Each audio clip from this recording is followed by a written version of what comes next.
In this video, we will analyze the periodic table. The periodic table is divided into three major categories of elements: metals, metalloids, and nonmetals. Notice the stair step. That's how you find the metalloids. Metals are on the left, nonmetals are on the right, except for hydrogen. Even though it looks like it should be a metal, it's actually a nonmetal. Metals are shiny, malleable, ductile, good conductors of heat and electricity, and they're solid. Metals can be any state of matter, but when they're solid, they're dull, they're brittle, they're not very good conductors, and a lot of them are gases. Metalloids share properties with metals and nonmetals. So when you look at the periodic table, if you look at the edges, we call this the main group elements. So notice that 1 is also known as 1A, and then 2 is 2A, 3A, 4A, 5A, 6A, 7A, 8A. That A tells you that it's a main group element. And these have the most predictable properties. The periodic table is divided into groups and periods. Up and down, vertical are groups. Side to side, horizontal, periods.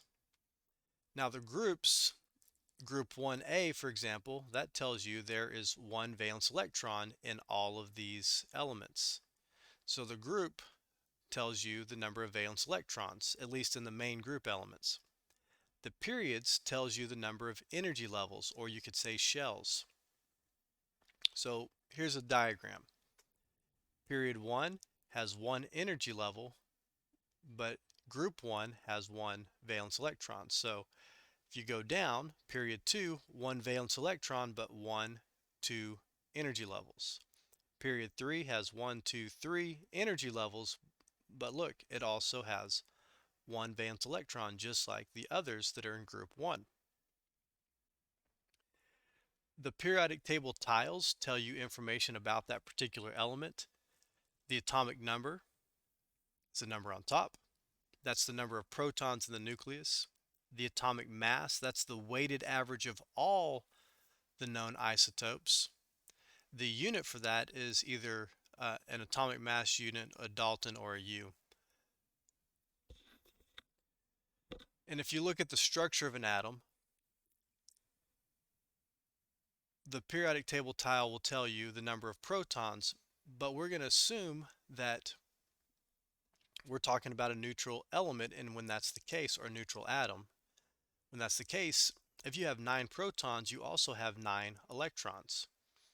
Notice the atomic mass. It's pretty close to 19, right? That means the majority of those fluorine atoms have 9 protons and 10 neutrons, because this is the mass. The mass comes from the nucleus. The nucleus is in the center of the atom. So 10 plus 9 is 19.